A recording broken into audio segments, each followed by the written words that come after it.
국민의힘 수석대변인 박성훈입니다. 총 3건의 논평을 준비했습니다. 공소취소 특검법에 입을 꾹 닫은 대통령, 사법학의 배후 지시를 시인하는 것입니까? 더불어민주당이 발의한 조작기소 특검법으로 온 나라가 떠들썩한데 정작 이재명 대통령만 다른 세상에 사는 듯 침묵 중입니다. 국민이 도저히 이해할 수 없는 것은 이 특검법의 수사 대상 12개 중 8개가 이재명 대통령 본인의 사건이라는 점입니다. 그런데도 당사자가 단 한마디도 하지 않는 것은 사실상 이 법안을 지시한 주체가 바로 본인이라는 점을 시인하는 것입니까? 민주당의 공소취소 특검법은 대한민국 헌정 질서에 대한 정면 도전이자 헌법을 전면 부정하는 처사입니다. 대한민국 사법체계나 헌법 따위는 안중에도 없습니다.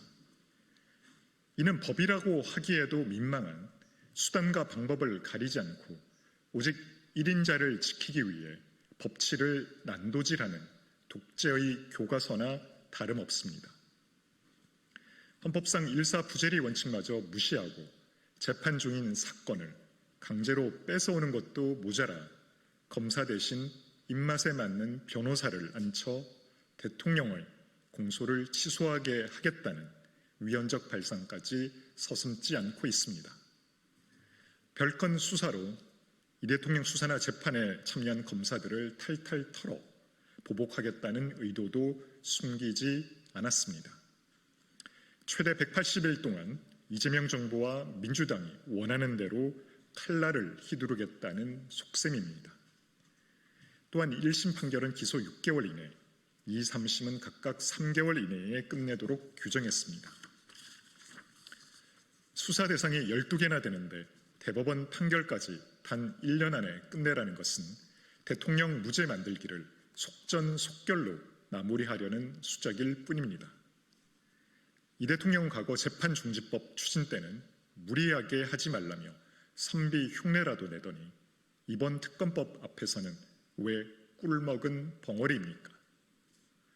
죄가 없으면 재판에서 입증하면 되고 죄가 있다면 합당한 처벌을 받으면 될 일입니다. 법을 새로 만들어 재판 자체를 증발시키려는 독재적 발상을 결코 용납될 수 없습니다. 민주당은 대한민국을 오직 이재명 단 한 사람만을 위한 치외법권 지대로 만들려 하고 있습니다. 만약 이 대통령이 거부권을 행사하지 않는다면 전가 사범에서 숫자는 늘지 않겠지만 국민은 대통령의 12개 혐의 모두를 유죄로 확신할 것입니다. 사법부를 하녀 부리듯 하며 셀프 면제를 노리는 이 기막힌 비겁하고 기막힌 기만극은 다가오는 지방선거에서 반드시 국민의 준엄한 심판을 받게 될 것입니다.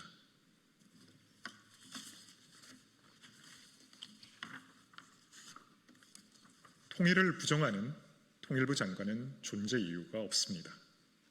대한민국 헌법 가치를 수호해야 할 국무위원이 북한의 반통일적 대남 전략에 보조를 맞추고 있습니다. 정동영 통일부 장관이 29일 통일이라는 이야기는 굉장히 폭력적이라며 우리 헌법이 명시한 평화통일의 지향점마저 부정하고 나섰습니다. 이는 국가의 정체성을 뿌리째 뒤흔드는 위험천만한 발언입니다. 정 장관은 북한을 조선, 남북관계를 한조관계라 칭하며 김정은이 주장하는 두 국가론을 사실상 뒷받침하는 움직임까지 보이고 있습니다. 우리 영토를 한반도와 그 부속 도서로 규정하고 대한민국은 통일을 지향한다고 명시한 헌법을 정면으로 거스르는 위헌적 발상입니다. 그럼에도 정 장관은 자신에 대한 비판이 거세지자 이를 숙미주의가 지나치다는 궤변으로 맞받았습니다. 북한의 주장과 표현을 받아들이는 것이 자주이고 한미공조를 기반으로 안보를 지키자는 것은 굴종입니까? 동맹은 흔들고 북한에는 한없이 맞추는 이 기형적 인식이야말로 대한민국 안보를 위태롭게 만드는 근본 원인입니다. 김정은이 통일을 거부하는 이유는 명확합니다. 주민들에게 자유와 번영의 희망을 주는 통일이 곧 김씨 왕조의 종말을 알기 때문입니다. 그런데도 대한민국 통일부 장관이 이러한 북한의 전략에 동조하듯 통일은 폭력적이라는 궤변으로 화답하고 있으니 도대체 정 장관은 어느 나라 장관입니까? 한미 정보공조에 혼선을 초래하며 안보 불안을 가중시킨 것도 모자라 이제는 통일을 부정하는 통일부 장관은 존재 이유가 없습니다. 스스로 부처의 존립 근거를 파괴하면서까지 그 자리에 연연하는 이유가 무엇입니까? 이재명 대통령은 더 이상 방관하지 마십시오. 헌법을 부정하고 국가 정체성을 훼손하는 인사를 국무위원 자리에 단 하루도 더 머물게 하는 것은 국민에 대한 도리가 아닙니다. 이 대통령은 헌법 수호의 의지를 담아 정동영 장관을 즉각 파면할 것을 강력히 촉구합니다.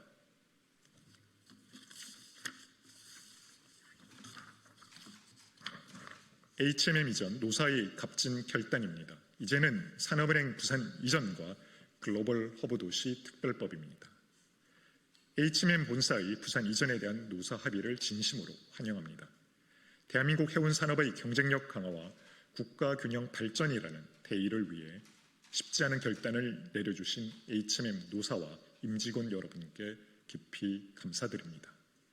이번 합의는 해운 산업의 지속 가능한 발전을 선택한 노사와 임직원은 물론 해양수도 부산을 염원해온 시민 모두가 함께 만들어낸 값진 성과입니다. 이는 특정 정치 세력의 전유물이 아니라 국가 경쟁력 제고를 위한 결실로 기록되어야 마땅합니다. 민주당은 HMM 이전을 정치적 성과로 포장하기에 앞서 진정한 부산 발전을 위한 책임 있는 행동을 보여주시기 바랍니다. HMM이 부산항을 기반으로 한 해운 물류 경쟁력의 상징이라면 산업은행 이전은 그 현장에서 해운, 항만, 조선, 물류 산업의 정책 금융이라는 수요를 담당할 핵심 축입니다. 산업은행 부산 이전을 위한 법 개정과 부산 글로벌 허브 도시 특별법 처리는 더 이상 미룰 수 없는 시대적 과제입니다. 이재명 대통령과 민주당이 진정으로 부산의 미래를 생각한다면 관련 법안 처리에 즉각 협조할 것을 강력히 촉구합니다. 국민의힘은 HMM 임직원과 가족의 안정적인 정착을 전폭적으로 뒷받침하겠습니다. 아울러 산업은행 부산 이전을 통해 해양금융의 심장을 부산에 세우고 글로벌 허브 도시 특별법 통과로 HMM의 글로벌 경쟁력을 한층 더 키워내겠습니다. 국민의힘은 말이 아닌 실행으로 부산의 미래를 열겠습니다.